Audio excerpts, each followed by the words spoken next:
Recording studio Hasanpur बाजार।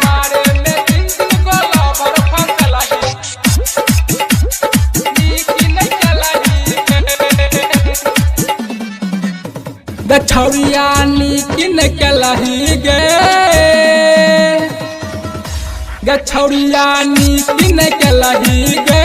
कुमारे में तीन तीन गोला भर फसलही गछौरिया नीकिन कलही गे कुमारे में तीन तीन गोला भर फसलही गछौरिया नीकिन कलही गे कुमारे में तीन तीन गोला भर फसलही गछौरिया नीकिन कलही गे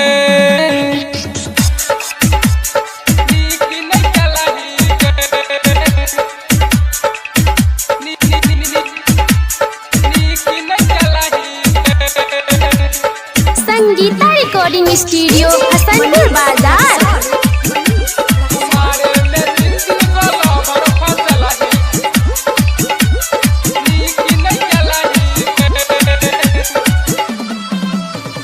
बाबू माई के कहला पर तोरा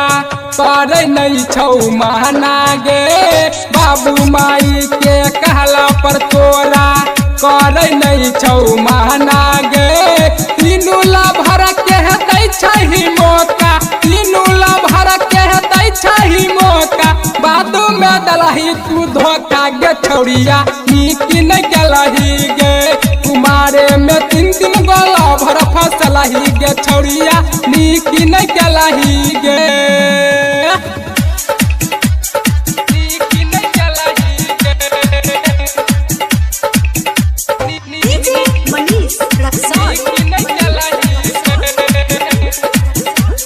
संगीता रिकॉर्डिंग स्टूडियो हसनपुर बाजार।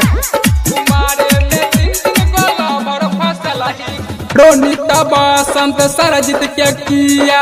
कहे छी छौरी तू लफुआ गे रोनित बसंत अरुण के किया कहे छी छौरी तू लफुआ गे सिंगर सोमिंदर गहबै छौ गाना